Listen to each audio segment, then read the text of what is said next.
उत्तर प्रदेश विधानसभा चुनाव में अकेले अपने बूते उतरने का ऐलान कर चुकी जनता दल यूनाइटेड उम्मीदवारों का ऐलान आखिर कब करेगा। जनता दल यूनाइटेड के राष्ट्रीय अध्यक्ष ने जब 26 विधानसभा सीटों की सूची जारी की थी तो कहा था कि हम उम्मीदवारों के नाम की घोषणा जल्द कर देंगे, लेकिन इस ऐलान के 3 दिन गुजर जाने के बाद अभी भी जेडीयू ने अपने कैंडिडेट लिस्ट को जारी नहीं किया है। जेडीयू की तरफ से कौन उम्मीदवार मैदान में उतरने वाले हैं ये नहीं बताया जा रहा है। उधर भारतीय जनता पार्टी अपने उम्मीदवारों की सूची लगातार जारी कर रही है। कांग्रेस ने भी अपने उम्मीदवारों की सूची जारी की है। अखिलेश यादव भी इसी राह पर हैं। बीएसपी ने भी अपने कैंडिडेट की सूची जारी कर दी है। लेकिन आरसीपी सिंह के ऊपर जो आरोप लगाया एक तरह से जेडीयू के राष्ट्रीय नेतृत्व ने कि उनकी वजह से देरी हुई, तो उस देरी के बावजूद अब तक जेडीयू ने उम्मीदवारों की लिस्ट जारी नहीं की है।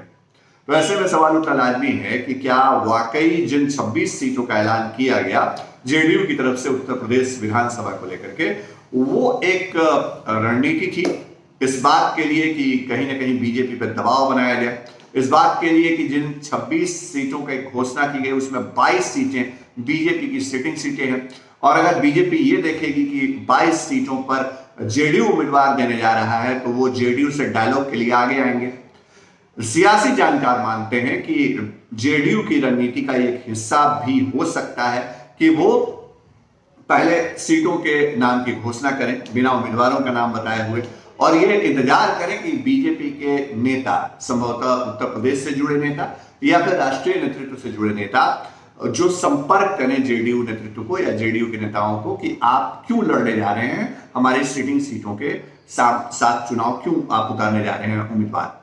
लेकिन ऐसा हुआ नहीं है। 3 दिन तक इंतजार करने के बाद बीजेपी के किसी भी नेता ने, जो हमारे पास जानकारी है, उसने संपर्क नहीं किया जेडीयू के किसी भी नेता को। जेडीयू जो है इंतजार इस बात का कर रही थी कि अगर उधर से कोई प्रस्ताव आता है तो हम कहेंगे कि ठीक है, हम 26 सीटों पे चुनाव नहीं लड़ रहे हैं, हमको कम से कम आप 5, 10 या बाकी दूसरी संख्या की सीटें दे दीजिए। लेकिन ऐसा हुआ नहीं है। तो जो प्रेशर टैक्ट इस्तेमाल करने की कोशिश की गई जेडीयू की तरफ से, फिलहाल वो सफल होता नहीं दिख रहा है। और इसका नतीजा ये है कि आज जब 3 दिन से ज्यादा चौथा दिन होने जा रहा है जेडीयू की तरफ से सीटों की घोषणा के बाद उम्मीदवारों के लिस्ट का इंतजार करते हुए अब तक जेडीयू ने अपने पत्ते नहीं खोले हैं। तो सवाल यह भी उठ रहा है कि क्या जेडीयू के पास उम्मीदवार नहीं है। जेडीयू के पास अगर उम्मीदवार नहीं है तो उसने 26 सीटों के नाम की घोषणा क्यों कर दी। अगर पार्टी के प्रदेश इकाई, मतलब उत्तर प्रदेश की इकाई नाम भेज चुकी है तो जेडीयू का राष्ट्रीय नेतृत्व इसकी घोषणा क्यों नहीं कर रहा है। ये तमाम ऐसे सवाल हैं जिन सवालों के बीच आज भी इंतजार रहेगा कि क्या जेडीयू अपने उम्मीदवारों की लिस्ट आज जारी करेगा। तंत्र मंत्र के बादशाह, भारत के जाने माने सर्वश्रेष्ठ गुरु खान जी, मिलेगा हर समस्या का समाधान गारंटी के साथ। मेरी बेटी की शादी के लिए बहुत से रिश्ते आते थे, पर कोई न कोई अड़चन पड़ जाती थी। इसी वजह से मेरा पूरा परिवार बहुत परेशान था। बाबा जी की दुआओं से आज मेरी बेटी एक बड़े घर की बहू बनी। भटको चाहे जहाँ, काम होगा सिर्फ यहाँ। गृह कलेश, कर्ज मुक्ति, प्रेम विवाह, जादू टोना, पति पत्नी में अनबन, सौतन या दुश्मन से छुटकारा, विदेश यात्रा में रुकावट, फिल्मों में प्रवेश और कोर्ट कचहरी जैसी समस्याओं का समाधान। सभी समस्याओं का समाधान गुरु खान जी। अभी कॉल करें 9821707996।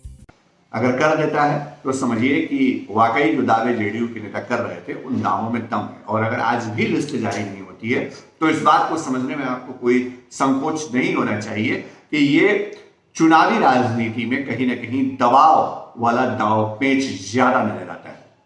तमाम ऐसी राजनीतिक खबरें हम आपके लिए लाते रहते हैं। हमें कमेंट बॉक्स में जरूर बताइए कि हमारी खबर आपको कैसी लगी। नमस्कार।